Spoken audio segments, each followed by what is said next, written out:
Hi ಎಲ್ರಿಗೂ ನಮಸ್ಕಾರ. ನನ್ನ ಇಂದಿನ ವಿಡಿಯೋದಲ್ಲಿ ಬೋಟ್ ನೆಕ್ ಬ್ಲೌಸ್ ಅಲ್ಲಿ ಬ್ಯಾಕ್ ಪಾರ್ಟ್ ನ ಯಾವ ರೀತಿ ಸ್ಟಿಚಿಂಗ್ ಮಾಡ್ಕೊಳ್ಳೋದು ಅನ್ನೋದನ್ನ ತೋರಿಸಿದ್ದೆ.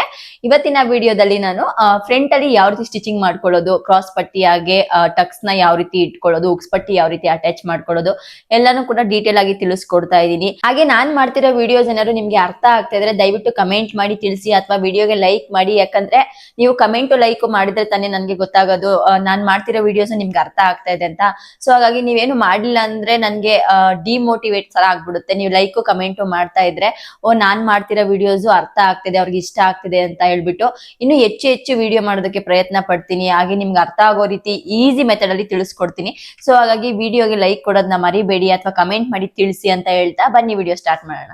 ನೋಡಿ, ಲಾಸ್ಟ್ ವಿಡಿಯೋದಲ್ಲಿ ನಾನು ಬೋಟ್ ನೆಕ್ ಬ್ಲೌಸ್ ಅಲ್ಲಿ ಬ್ಯಾಕ್ ಪಾರ್ಟ್ ನ ಯಾವ ರೀತಿ ಸ್ಟಿಚಿಂಗ್ ಮಾಡ್ಕೊಳ್ಳೋದು ಅನ್ನೋದನ್ನ ತೋರಿಸಿದ್ದೆ. ಇವತ್ತಿನ ವಿಡಿಯೋದಲ್ಲಿ ಫ್ರಂಟ್ ಪಾರ್ಟ್ ನ ಯಾವ ರೀತಿ ಸ್ಟಿಚಿಂಗ್ ಮಾಡ್ಕೊಳ್ಳೋದು ಅನ್ನೋದನ್ನ ತೋರಿಸ್ತಾ ಇದ್ದೀನಿ. ಸ್ಟಿಚಿಂಗ್ ಮಾಡ್ಕೊಳ್ಳೋದಕ್ಕೆ ನಿಮ್ಮ ಫ್ರಂಟ್ ಪಾರ್ಟ್ ನ ತಗೊಂಡ್ಬಿಟ್ಟು ಫಸ್ಟ್ ಲೈನಿಂಗ್ ಅಲ್ಲಿ ಕಟ್ ಮಾಡ್ಕೊಂಡಿರ್ತೀವಲ್ಲ ಅದನ್ನ ತಗೊಂಡು ಕರೆಕ್ಟ್ ಆಗಿ ಇಲ್ಲಿ ಫೋಲ್ಡ್ ಆಗಿರುತ್ತಲ್ಲ ಅದನ್ನ ಈಕ್ವಲ್ ಆಗಿ ಸಮವಾಗಿ ಕಟ್ ಮಾಡ್ಕೊಳ್ಬೇಕು. ನೋಡಿ, ಈ ರೀತಿ ಕಟ್ ಮಾಡ್ಕೊಂಡಿದ್ದಾದ್ಮೇಲೆ ಮೇನ್ ಫ್ಯಾಬ್ರಿಕ್ ನ ಕಟ್ ಮಾಡ್ಕೊಂಡಿರ್ತಾರಲ್ಲ ಆ ಪೀಸ್ ನ ನೀವು ಈ ತರ ಹಾಕೊಳ್ಬೇಕು. ಇಲ್ಲಿ ಆರ್ಮೋಲ್ ಸೈಡ್ ಎರಡು ಸೈಡ್ ಆಪೋಸಿಟ್ ಇರ್ಬೇಕು ಕಟ್ ಆಗಿರೋಂಥದ್ದು, ಆ ತರ ಬಟ್ಟೆನ ಹಾಕೊಳ್ಬೇಕು. ಇದು ಹಾಕೊಂಡಿದ್ದಾದ್ಮೇಲೆ ಕಟ್ ಮಾಡ್ಕೊಂಡಿರೋಂತ ಲೈನಿಂಗ್ ಪಾರ್ಟ್ ನ ತಗೊಂಡು ಈ ರೀತಿ ಓಪನ್ ಮಾಡ್ಕೊಂಡು ಹಾಕೊಳ್ಬೇಕು. ನೋಡಿ, ಆಪೋಸಿಟ್ ಇರ್ಬೇಕು. ರೌಂಡ್ ಶೇಪ್ ನಾವು ಕರ್ವ್ ಶೇಪ್ ತಕೊಂಡಿರ್ತೀವಲ್ಲ ಅದು ಆಪೋಸಿಟ್ ಈ ತರ ಕೂರಿಸ್ಕೊಳ್ಬೇಕು ನೀವು. ನೋಡಿ, ಮೇನ್ ಫ್ಯಾಬ್ರಿಕ್ ಆಗಿ ಲೈನಿಂಗ್ ಪೀಸ್ ನ ಈ ತರ ನೀಟಾಗಿ ಹಾಕೊಳ್ಬೇಕಂದ್ರೆ ನೀವು ತುಂಬಾ ಹುಷಾರಾಗಿ ಹಾಕೊಳ್ಬೇಕು. ಇಲ್ಲಾಂದ್ರೆ ಆರ್ಮೋಲ್ ಸೈಡ್ ಹಾಗೆ ಡೀಪ್ ಸೈಡ್ ಎರಡು ಮಿಸ್ ಆಗಿ ಸ್ಟಿಚಿಂಗ್ ಮಾಡ್ಕೊಂಡ್ ಬಿಡ್ತೀರಾ. ಸೊ ಹಾಗಾಗಿ ನಾವು ಡೀಪ್ ಏನಿರುತ್ತೆ ಅದನ್ನ ನೀವು ಕರೆಕ್ಟ್ ಆಗಿ ಈ ತರ ಆಪೋಸಿಟ್ ಹಾಕೊಳ್ಬೇಕು. ನಾನು ಕಟಿಂಗ್ ಮಾಡಿಸ್ಬೇಕಾದ್ರೆ ನಿಮ್ಗೆ ಕನ್ಫ್ಯೂಷನ್ ಆಗ್ಬಿಡುತ್ತೆ ಅಂತ ಹೇಳ್ಬಿಟ್ಟು ಆರ್ಮೋಲ್ ಸೈಡ್ ನ್ಯಾಚ್ ಓಡಿಸಿದ್ದೆ ಅಲ್ವಾ, ಈ ನ್ಯಾಚ್ ನ ನೀವು ಹೊಡ್ಕೊಂಡಿದ್ರೆ ನಿಮ್ಗೆ ಈಸಿ ಆಗಿರುತ್ತೆ ಈಗ ಸ್ಟಿಚಿಂಗ್ ಮಾಡ್ಕೊಳ್ಳೋದಕ್ಕೆ. ಈ ನ್ಯಾಚ್ ಹೊಡ್ಕೊಂಡಿರೋದು ನಿಮ್ಗೆ ಎರಡು ಈ ತರ ಆಪೋಸಿಟ್ ಇರುತ್ತೆ, ಆ ತರ ಹಾಕೊಂಡ್ರೆ ಈಸಿಯಾಗಿ ನೀವು ಕಂಡಿಟ್ಕೊಳ್ಬಹುದು ಫ್ರಂಟ್ ಮತ್ತೆ ಆರ್ಮೋಲ್ ಸೈಡ್ ಯಾವುದು ಅಂತ. ಈಗ ಈ ತರ ಹಾಕೊಂಡ್ಬಿಟ್ಟು ಇಲ್ಲಿ ನೀವು ನೀಟಾಗಿ ಗುಂಪಿನ ಹಾಕೊಳ್ಳಿ. ಬಟ್ಟೆ ಆ ಕಡೆ ಈ ಕಡೆ ಸರಗಬಾರ್ದು ಅಂತ ಹೇಳ್ಬಿಟ್ಟು ಸ್ಟಿಚಿಂಗ್ ಮಾಡ್ಕೊಳ್ಳೋದಕ್ಕೆ ಈಸಿ ಆಗುತ್ತೆ. ನೀಟಾಗಿ ಗುಂಪಿನ ಹಾಕೊಂಡ್ರೆ ಬಟ್ಟೆ ಆ ಕಡೆ ಈ ಕಡೆ ಜಾರೋದಿಲ್ಲ ಅಷ್ಟೇ. ಈಗ ಸ್ಟಿಚಿಂಗ್ ಮಾಡ್ಕೊಳ್ಳೋಣ. ಈಗ ಒಂದು ಫ್ರಂಟ್ ಪಾರ್ಟ್ ನ ತಗೊಂಡ್ಬಿಟ್ಟು ಫಸ್ಟ್ ಡೀಪ್ ಸೈಡ್ ಸ್ಟಿಚಿಂಗ್ ಮಾಡ್ಕೊಳ್ಳೋಣ. ಈ ರೀತಿ ಶೇಪ್ ಏನಿರುತ್ತೋ ಹಾಗೆ ನೀವು ಸ್ಟಿಚಿಂಗ್ ನ ಮಾಡ್ಕೊಳ್ಳಿ. ನೀವು ಸ್ಟಿಚಿಂಗ್ ಮಾಡ್ಕೊಳ್ಳೋದಕ್ಕಿಂತ ಮುಂಚೆನೆ ನೀವು ಮೇನ್ ಫ್ಯಾಬ್ರಿಕ್ ನ ಕರೆಕ್ಟ್ ಆಗಿ ಹಾಕೊಂಡಿರ್ಬೇಕು. ಉಲ್ಟಾ ಅನ್ನೋದು ಕೆಳಗಡೆ ಹೋಗ್ಬೇಕು, ಸೀದಾ ಮೇಲೆ ಬರಬೇಕು. ಆ ರೀತಿ ಹಾಕೊಂಡು ಸ್ಟಿಚಿಂಗ್ ಮಾಡ್ಕೊಳ್ಬೇಕು. ಈಗ ಸ್ಟಿಚಿಂಗ್ ಆದ್ಮೇಲೆ ಇಲ್ಲಿ ಎಕ್ಸ್ಟ್ರಾ ಇರುವಂತ ಕ್ಲಾತ್ ನ ಕಟ್ ಮಾಡ್ಕೊಳ್ಳೋಣ. ಈ ತರ ಕಟ್ಟಿಂಗ್ ಮಾಡ್ಕೊಂಡಿದ್ದಾದ್ಮೇಲೆ ಸ್ವಲ್ಪ ಸ್ವಲ್ಪ ನ್ಯಾಚ್ ಹೊಡ್ಕೊಳ್ಳೋಣ. ಈ ರೀತಿ ನೀಟಾಗಿ ಕುತ್ಕೊಳ್ಳುತ್ತೆ. ನ್ಯಾಚ್ ಹೊಡ್ಕೊಂಡಿದ್ದಾದ್ಮೇಲೆ ಹಾಕಿರುವಂತ ಗುಂಪಿನ ತಕೊಂಡ್ಬಿಟ್ಟು ಈ ರೀತಿ ಟರ್ನ್ ಮಾಡ್ಕೊಳ್ಬೇಕು. ನೀಟಾಗಿ ಈ ರೀತಿ ಟರ್ನ್ ಮಾಡ್ಕೊಂಡು ನೀಟಾಗಿ ಈ ತರ ಫೋಲ್ಡ್ ಮಾಡ್ಕೊಂಡು ನೋಡಿ ಈ ತರ ಫೋಲ್ಡ್ ಮಾಡಿ ಇಲ್ಲಿಗೆ ಕಿನ್ನರಿ ಹಾಕೊಳ್ಬೇಕು. ನೀಟಾಗಿ ಪಕ್ಕದಲ್ಲೇ ಕಿನ್ನರಿ ಹಾಕೊಂತ ಬರ್ಬೇಕು. ಮೇನ್ ಫ್ಯಾಬ್ರಿಕ್ ಹಾಗೆ ಲೈನಿಂಗ್ ಪೀಸ್ ನ ಫ್ಲಾಟ್ ಆಗಿ ಈ ತರ ಎಳ್ಕೊಂಡು ಸ್ಟಿಚಿಂಗ್ ನ ಮಾಡ್ಕೊಳ್ಳಿ.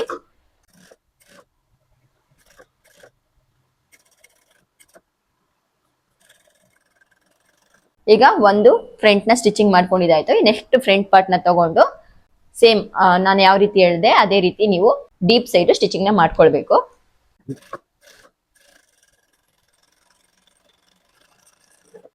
ಈಗ ಸ್ಟಿಚಿಂಗ್ ಮಾಡ್ಕೊಂಡಿದ್ದಾದ್ಮೇಲೆ ಎಕ್ಸ್ಟ್ರಾ ಇರುವಂತ ಕ್ಲಾತ್ ನ ಕಟ್ಟಿಂಗ್ ಮಾಡ್ಕೊಳ್ಳೋಣ. ಇದಾದ್ಮೇಲೆ ಸ್ವಲ್ಪ ನ್ಯಾಚ್ ಹೊಡ್ಕೊಳ್ಳೋಣ. ಸ್ಟಿಚಿಂಗ್ ಮೇಲೆ ನ್ಯಾಚ್ ಹಾಕೊಳ್ಬೇಡಿ, ಸೈಡ್ ಅಲ್ಲಿ ನೀವು ನ್ಯಾಚ್ ಹಾಕೊಳ್ಬೇಕು. ನ್ಯಾಚ್ ಹಾಕೊಂಡಿದ್ದಾದ್ಮೇಲೆ ಗುಂಪಿನ ಓಪನ್ ಮಾಡ್ಕೊಂಡು ಈ ತರ ಉಲ್ಟಾ ಹಾಕೊಂಡು ನೀಟಾಗಿ ಕಿನ್ನರಿನ ಹಾಕೊಳ್ಬೇಕು. ನೀವು ಈ ತರ ಫೋಲ್ಡ್ ಮಾಡ್ಕೊಂಡು ನೋಡಿ ಈ ತರ ಫ್ಲಾಟ್ ಆಗಿ ಎರಡು ಫ್ಯಾಬ್ರಿಕ್ ನ ಫೋಲ್ಡಿಂಗ್ ಮಾಡ್ಕೊಂಡು ಕಿನ್ನರಿ ಹಾಕೊಳ್ಳೋಣ.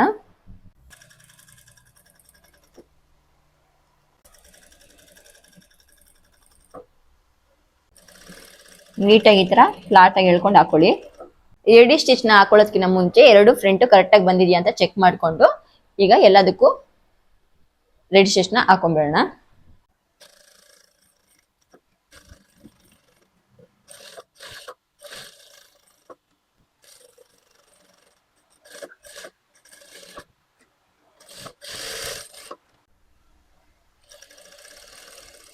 ಈಗ ಇನ್ನೊಂದು ಫ್ರಂಟ್ ನ ತಗೊಂಡು ರೆಡಿ ಸ್ಟಿಚ್ ನ ಹಾಕೊಳ್ಳೋಣ.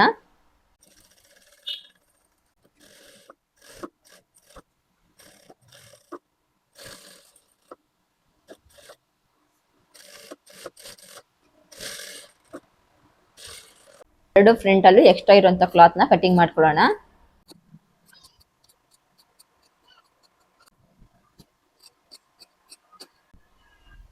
ಲೈನಿಂಗ್ ಪಕ್ಕದಲ್ಲೇ ಕಟ್ ಮಾಡ್ಕೊಳ್ಬೇಕು. ಈಗ ಈ ಫ್ರಂಟ್ ಕೂಡ ಎಕ್ಸ್ಟ್ರಾ ಕ್ಲಾತ್ ಇರೋದನ್ನ ಕಟಿಂಗ್ ಮಾಡ್ಕೊಳ್ಳೋಣ.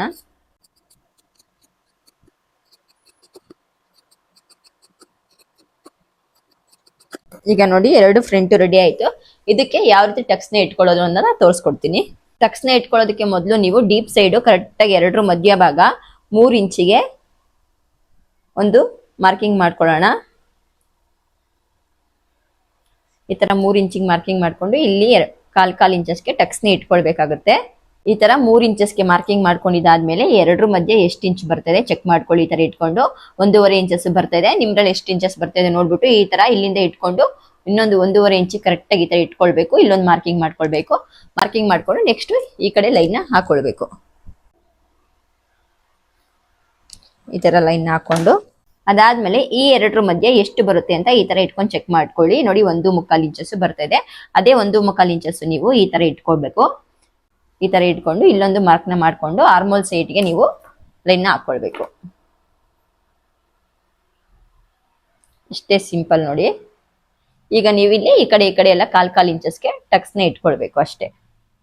ಈಗ ಇನ್ನೊಂದು ಫ್ರಂಟ್ ನ ತಗೊಂಡು ಡೀಪ್ ಸೈಡ್ ನಿಮ್ಗೆ ಅರ್ಧಕ್ಕೆ ತಗೊಳಕ್ ಗೊತ್ತಾಗ್ಲಿಲ್ಲ ಅಂದ್ರೆ ಈ ತರ ಟೇಪ್ ನ ಇಟ್ಕೊಂಡ್ಬಿಟ್ಟು ಕರೆಕ್ಟ್ ಆಗಿ ಈ ತರ ಮಧ್ಯ ಭಾಗಕ್ಕೆ ಫೋಲ್ಡ್ ಮಾಡ್ಬಿಟ್ಟು ಕರೆಕ್ಟ್ ಆಗಿ ಇಲ್ಲಿ ಮಾರ್ಕಿಂಗ್ ಮಾಡ್ಕೊಂಡು 3 ಇಂಚಸ್ಗೆ ಒಂದು ಲೈನ್ ನ ಹಾಕೊಳ್ಳೋಣ. ಅದಾದ್ಮೇಲೆ ಇಲ್ಲಿ ಮೇನ್ ಟೆಕ್ಸ್ ನ ಮಾರ್ಕಿಂಗ್ ಮಾಡ್ಕೊಳ್ಳೋದಕ್ಕೆ ಇನ್ನೊಂದು ಫ್ರಂಟ್ ಅಲ್ಲಿ ಮಾಡ್ಕೊಂಡಿರ್ತೀವಲ್ಲ ಫಸ್ಟ್ ಮೇನ್ ಟೆಕ್ಸ್ ಅನ್ನೋದು ಅಲ್ಲಿಂದ ಇಲ್ಲಿಗೆ ಎಷ್ಟು ಇಂಚಸ್ ಬರ್ತದೆ ಅಂತ ಈಚೆ ಚೆಕ್ ಮಾಡ್ಕೊಳ್ಳಿ. ನೋಡಿ ಈ ತರ ಮಧ್ಯ ಲೈನ್ ಇಟ್ಕೊಂಡು ಚೆಕ್ ಮಾಡ್ಕೊಳ್ಬೇಕು. 4 ಇಂಚಸ್ ಬರ್ತಾ ಇದೆ. 4 ಇಂಚಸ್ ನ ನೀವು ಈ ಸೈಡ್ ಇಂದ ಈ ತರ ಇಟ್ಕೊಂಡು ಇಲ್ಲೊಂದು ಮಾರ್ಕ್ ಮಾಡ್ಕೊಂಡು ಮೇನ್ ಟಕ್ಸ್ಗೆ ಮಾರ್ಕಿಂಗ್ ಮಾಡ್ಕೊಳ್ಬೇಕು. ಈಗ ಮೇನ್ ಟಕ್ಸ್ ನ ಮಾರ್ಕಿಂಗ್ ಮಾಡ್ಕೊಳ್ಳೋದಕ್ಕೆ ಇಲ್ಲಿಂದ 2.5 ಇಂಚಸ್ ಒಂದು ಲೈನ್ ಹಾಕೊಂಡು ಈ ಕಡೆ 1 ಇಂಚಸ್ಗೆ ಇಟ್ಕೊಳ್ಬೇಕಾಗುತ್ತೆ ನೀವು ಟಕ್ಸ್ ನ. ಅದಾದ್ಮೇಲೆ ನೀವು ಇಲ್ಲಿಂದ ಇಲ್ಲಿಗೆ ಎಷ್ಟು ಇಂಚಸ್ ಬರುತ್ತೆ ನೋಡ್ಕೊಳ್ಳಿ. 1.5 ಇಂಚಸ್ ಕರೆಕ್ಟ್ ಆಗಿ ಬರ್ತಾ ಇದೆ. ಈ ಕಡೆಯಿಂದ ನೀವು 1.5 ಇಂಚಸ್ಗೆ ಈ ತರ ಇಟ್ಕೊಂಡು ಒಂದು ಮಾರ್ಕಿಂಗ್ ನ ಮಾಡ್ಕೊಂಡು ಲೈನ್ ಹಾಕೊಳ್ಳಿ. ನೆಕ್ಸ್ಟ್ ಈ ಎರಡರ ಮಧ್ಯೆ ಎಷ್ಟು ಬರ್ತಾ ಇದೆ ಅಂತ ಚೆಕ್ ಮಾಡ್ಕೊಳ್ಳಿ. ನೋಡಿ 1.25 ಇಂಚಸ್ ಬರ್ತಾ ಇದೆ. 1.25 ಇಂಚಸ್ಗೆ ಆರ್ಮೋಲ್ ಸೈಡ್ ಈ ತರ ಇಟ್ಕೊಂಡು ಮಾರ್ಕ್ ಮಾಡ್ಕೊಂಡು ಲೈನ್ ಹಾಕೊಳ್ಬೇಕು.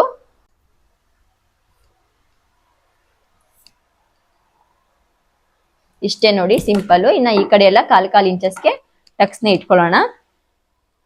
ನೀವು ಯಾವುದೇ ಸೈಜ್ ಇದ್ರೂ ಕೂಡ ಇದೇ ಮೆಥಡ್ ನ ಯೂಸ್ ಮಾಡ್ಕೊಳ್ಳಿ. ಈಗ ಫಸ್ಟ್ ಒಂದು ಫ್ರಂಟ್ ನ ತಗೊಂಡ್ಬಿಟ್ಟು ನೀಟಾಗಿ ಈ ತರ ಫೋಲ್ಡ್ ಮಾಡ್ಕೊಂಡು ಎರಡು ಕೂಡ ಸಮಕ್ಕೆ ಇಟ್ಕೊಂಡ್ಬಿಟ್ಟು ಈ ತರ ಲೈನ್ ಇರುತ್ತಲ್ಲ ಸೇಮ್ ಅದೇ ತರ ಸ್ಟಿಚಿಂಗ್ ನ ಮಾಡ್ಕೊಳ್ಳೋಣ. ಈ ಟಕ್ಸ್ ನ ಇಟ್ಕೊಂಡಿದ್ದಾದ್ಮೇಲೆ ಈ ಕಡೆಯಿಂದ ನೀಟಾಗಿ ಈ ತರ ಫ್ಲಾಟ್ ಆಗಿ ಫೋಲ್ಡ್ ಮಾಡ್ಕೊಂಡು 1/4 ಇಂಚಸ್ಗೆ ಇನ್ನೊಂದು ಟಕ್ಸ್ ನ ಇಟ್ಕೊಳ್ಳೋಣ.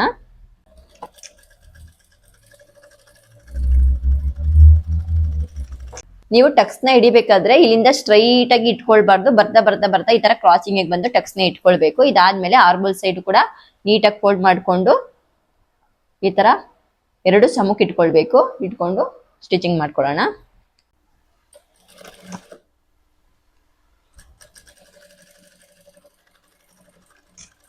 ಈಗ ಈ ಕಡೆ ಸೈಡ್ ಕೂಡ ಟಕ್ಸ್ ಇಟ್ಕೊಳ್ಳೋಣ. ಎಲ್ಲಾ ಟಕ್ಸ್ ಗಳನ್ನು ಇಟ್ಕೊಂಡಿದ್ದಾದ್ಮೇಲೆ ನಿಮ್ಗೆ ಈ ತರ ಬರುತ್ತೆ ನೋಡಿ. ಈಗ ಇನ್ನೊಂದನ್ನು ಫ್ರಂಟ್ ತಗೊಂಡು ಟಕ್ಸ್ ಗಳನ್ನ ಇಟ್ಕೊಳ್ಳೋಣ. ಫಸ್ಟ್ ಇಲ್ಲಿಂದ ಇಟ್ಕೊಂಡು ನೀಟಾಗಿ ಫೋಲ್ಡ್ ಮಾಡ್ಕೊಂಡು ಇಟ್ಕೊಳ್ಳೋಣ.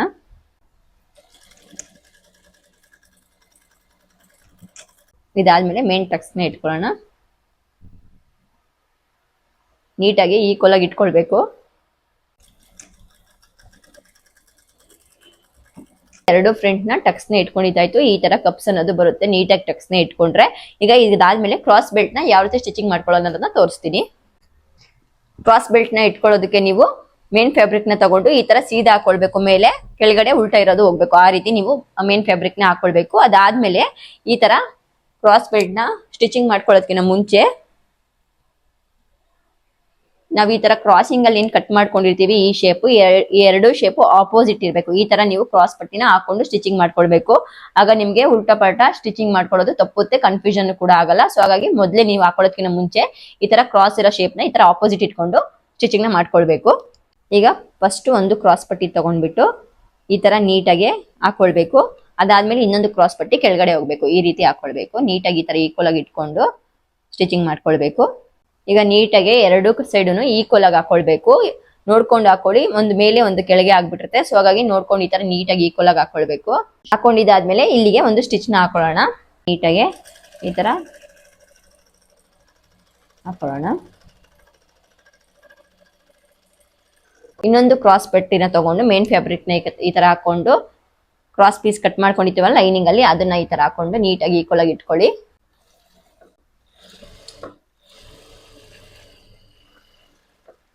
ನೋಡಿ, ಎರಡು ಸ್ಟಿಚಿಂಗ್ ಮಾಡ್ಕೊಂಡಿದ್ದಾಯ್ತು. ಎರಡು ಸ್ಟಿಚಿಂಗ್ ಮಾಡ್ಕೊಂಡೋಗ್ಲು ನೀವು ಚೆಕ್ ಮಾಡ್ಕೊಳ್ಬಹುದು, ಈ ತರ ಆಪೋಸಿಟ್ ಬಂದಿದ್ಯಾ ಕ್ರಾಸ್ ಆಗಿ ಕಟ್ ಮಾಡ್ಕೊಂಡಿರೋದು ಅನ್ನೋದು ಕೂಡ ಚೆಕ್ ಮಾಡ್ಕೊಳ್ಬಹುದು. ಚೆಕ್ ಮಾಡ್ಕೊಂಡ್ಬಿಟ್ಟು ಆಮೇಲೆ ಇಲ್ಲಿ ಎಕ್ಸ್ಟ್ರಾ ಇರುವಂತ ಕ್ಲಾತ್ ನ ಕಟಿಂಗ್ ಮಾಡ್ಕೊಳ್ಳೋಣ.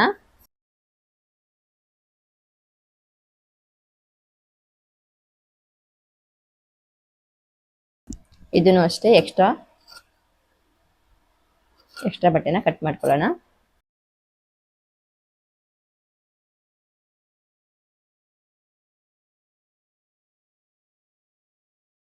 ಎರಡು ಪೀಸ್ ಕಟಿಂಗ್ ಮಾಡ್ಕೊಂಡಿದ್ದಾದ್ಮೇಲೆ ಹಿಂಗ್ ಟರ್ನ್ ಮಾಡ್ಕೊಂಡು ಈ ಕಚ್ಚಾ ಇರುತ್ತಲ್ಲ ಇದನ್ನ ನೀವು ಲೈನಿಂಗ್ ಪೀಸ್ ಕಡೆ ಟರ್ನ್ ಮಾಡ್ಕೊಂಡು ಸ್ಟಿಚಿಂಗ್ ಮಾಡ್ಕೊಳ್ಬೇಕು. ಕಿನ್ನರಿ ಯಾವ ರೀತಿ ಹಾಕೊಳ್ತೀವಿ ಅದೇ ರೀತಿ ಈ ತರ ಕೂರ್ಸ್ಕೊಂಡು ನೀವು ಸ್ಟಿಚಿಂಗ್ ನ ಮಾಡ್ಕೊಳ್ಳಿ.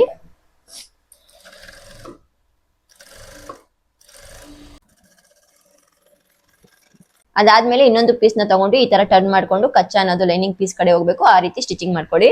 ಸ್ಟಿಚಿಂಗ್ ಮಾಡ್ಬೇಕಾದ್ರೆ ಇಲ್ಲೂ ಕೂಡ ನಿಮ್ಗೆ ಈ ಕ್ರಾಸಿಂಗ್ ಅನ್ನೋದು ನಿಮ್ಗೆ ಸೇಮ್ ಆಪೋಸಿಟ್ ಇರಬೇಕು. ಆ ರೀತಿ ಸ್ಟಿಚಿಂಗ್ ಮಾಡ್ಕೊಂಡೆ ಯಾವುದೇ ರೀತಿ ಉಲ್ಟಾ ಆಗಲ್ಲ ಕ್ರಾಸ್ ಪಟ್ಟಿ ಅನ್ನೋದು. ಸೊ ಹಾಗೆ ಅದೇ ರೀತಿ ಸ್ಟಿಚಿಂಗ್ ನ ಮಾಡ್ಕೊಳ್ಳಿ. ಈ ತರ ಕ್ರಾಸ್ ಪಟ್ಟಿ ಸ್ಟಿಚಿಂಗ್ ಮಾಡ್ಕೊಂಡಿದ್ದಾದ್ಮೇಲೆ ಫ್ರಂಟ್ ನ ತಗೊಳ್ಬೇಕು. ನೋಡಿ, ಈ ತರ ಎರಡು ಫ್ರಂಟ್ ನ ತಗೊಂಡು ಈ ರೀತಿ ಹಾಕೊಳ್ಬೇಕು. ಈ ರೀತಿ ಹಾಕೊಂಡಿದ್ದಾದ್ಮೇಲೆ ಒಂದು ಕ್ರಾಸ್ ಪಟ್ಟಿನ ಈ ರೀತಿ ಉಲ್ಟನ ಹಾಕೊಳ್ಬೇಕು. ಇದು ಕೂಡ ಉಲ್ಟನ ಈ ತರ ಹಾಕೊಂಡು ಒಂದು ಎತ್ತಿಟ್ಕೊಂಡು ಒಂದು ಸ್ಟಿಚ್ ನ ಮಾಡ್ಕೊಳ್ಳೋಣ. ಒಂದು ಸ್ಟಿಚ್ ಮಾಡ್ಕೊಳ್ಳೋದಕ್ಕೆ ಇಲ್ಲಿಂದ ಒಂದು ಅರ್ಧ ಇಂಚಷ್ಟು ಈ ತರ ಬಿಟ್ಟು ಮಿಕ್ಕಿದ್ದು ಸ್ಟಿಚಿಂಗ್ ಮಾಡ್ಕೊಳ್ಳೋಣ. ಈ ತರ ಸ್ಟಿಚಿಂಗ್ ಮಾಡ್ಕೊಳ್ಬೇಕಾದ್ರೆ ಇಲ್ಲಿ ಟಕ್ಸ್ ಹಿಡಿದಿರುವಂತ ಕಚ್ಚಾ ಏನಿರುತ್ತೆ ಅದನ್ನ ಈ ತರ ಫೋಲ್ಡಿಂಗ್ ಮಾಡ್ಕೊಳ್ಬೇಕು. ನೀಟಾಗಿ ಫೋಲ್ಡ್ ಮಾಡ್ಕೊಂಡು ಫ್ಲಾಟ್ ಆಗಿ ಈ ತರ ಎಳ್ಕೊಂಡು ಮತ್ತೆ ಸ್ಟಿಚಿಂಗ್ ಮಾಡ್ಕೊಳ್ಬೇಕು.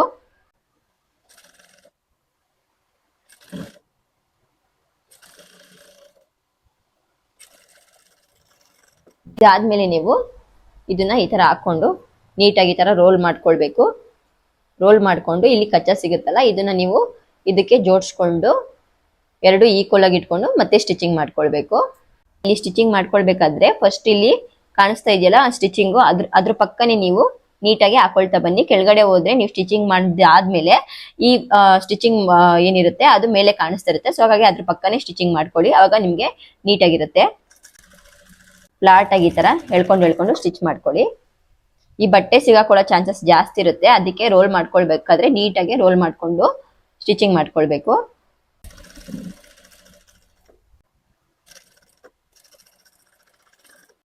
ಈಗ ಸ್ಟಿಚಿಂಗ್ ಆಗಿರುವಂತದ್ನ ಈ ತರ ಓಪನ್ ಮಾಡ್ಕೊಳ್ಳೋಣ. ಒಳಗಡೆಯಿಂದ ಈ ರೀತಿ ಓಪನ್ ಮಾಡ್ಕೊಂಡು ಫ್ಲಾಟ್ ಆಗಿ ಈ ತರ ಎಳ್ಕೊಂಡ್ರೆ ಕ್ರಾಸ್ ಪಟ್ಟಿ ರೆಡಿ ಇರುತ್ತೆ ನೋಡಿ. ಈಗ ಆ ಕಡೆ ಈ ಕಡೆ ಒಂದು ಸ್ಟಿಚಿಂಗ್ ನ ಮಾಡ್ಕೊಳ್ಳೋಣ. ಈ ತರ ಫ್ಲಾಟ್ ಆಗಿ ಎಳ್ಕೊಂಡು ಇಲ್ಲೊಂದು ಸ್ಟಿಚಿಂಗ್ ಹಾಕೊಳ್ಳೋಣ. ಈ ಕಡೆಯಿಂದ ಈ ತರ ಫ್ಲಾಟ್ ಆಗಿ ಎಳ್ಕೊಂಡು ಇಲ್ಲೊಂದು ಸ್ಟಿಚಿಂಗ್ ಮಾಡ್ಕೊಳ್ಳೋಣ. ಈಗ ಎಕ್ಸ್ಟ್ರಾ ಇರುವಂತ ಕ್ಲಾತ್ ನ ಇಲ್ಲಿ ಕಟ್ ಮಾಡ್ಕೊಳ್ಬೇಕು.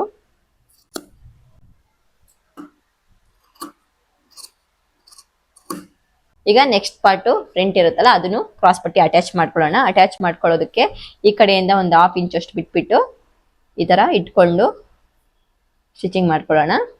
ಫ್ಲಾಟ್ ಆಗಿ ಈ ತರ ಇಟ್ಕೊಂಡು ಸ್ಟಿಚಿಂಗ್ ಮಾಡ್ಕೊಳ್ಳಿ. ಈಗ ಇಲ್ಲಿ ಕಚ್ಚಾ ಇರುತ್ತಲ್ಲ ಅದನ್ನ ಫೋಲ್ಡಿಂಗ್ ಮಾಡ್ಕೊಂಡು ಸ್ಟಿಚಿಂಗ್ ಮಾಡ್ಕೊಳ್ಳಿ.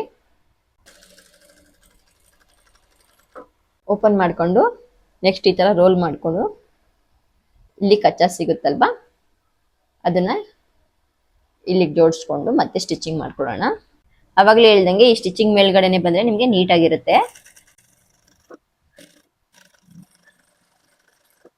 ಈಗ ನೆಕ್ಸ್ಟ್ ಇಲ್ಲಿಂದ ಓಪನ್ ಮಾಡ್ಕೊಳ್ಳೋಣ.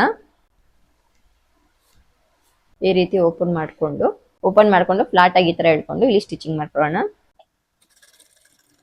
ಈ ಕಡೆನೂ ಅಷ್ಟೇ ಫ್ಲಾಟ್ ಆಗಿ ಈ ತರ ಹೇಳ್ಕೊಂಡು ಸ್ಟಿಚಿಂಗ್ ಮಾಡ್ಕೊಳ್ಳೋಣ. ಇರುವಂತ ಕ್ಲಾತ್ ನ ಕಟಿಂಗ್ ಮಾಡ್ಕೊಳ್ಳೋಣ. ಈ ಕಡೆನೂ ಅಷ್ಟೇ ನೋಡಿ, ಇಷ್ಟೇ ಕ್ರಾಸ್ ಪಟ್ಟಿ ಅಟ್ಯಾಚ್ ಮಾಡೋದು. ನೀವು ಇದೇ ರೀತಿ ಮೆಥಡ್ ನ ಯೂಸ್ ಮಾಡ್ಕೊಂಡು ಕ್ರಾಸ್ ಪಟ್ಟಿನ ಅಟ್ಯಾಚ್ ಮಾಡ್ಕೊಳ್ಬಹುದು. ಅಟ್ಯಾಚ್ ಮಾಡ್ಕೊಂಡಿದ್ದಾದ್ಮೇಲೆ ಇಲ್ಲಿ ಉಕ್ಸ್ ಪಟ್ಟಿ ಕಾಜಾ ಪಟ್ಟಿ ಅಟ್ಯಾಚ್ ಮಾಡೋದಕ್ಕೆ ಕರೆಕ್ಟ್ ಆಗಿ ಈಕ್ವಲ್ ಆಗಿ ಸಮವಾಗಿದೆಯಾ ಅಂತ ಚೆಕ್ ಮಾಡ್ಕೊಳ್ಬೇಕು. ಇನ್ ಕೇಸ್ ಸಮವಾಗಿಲ್ಲ ಅಂತ ಅಂದ್ರೆ ಯಾವ್ದಾದ್ರು ಏರುಪೇರು ಇರುತ್ತಲ್ಲ ಅದನ್ನ ನೀವು ಇಲ್ಲಿ ಟಕ್ಸ್ ಇಟ್ಕೊಂಡಿರ್ತೀವಲ್ಲ ಇಲ್ಲಿ ನೀವು ಅಡ್ಜಸ್ಟ್ ಮಾಡ್ಕೊಳ್ಬಹುದು.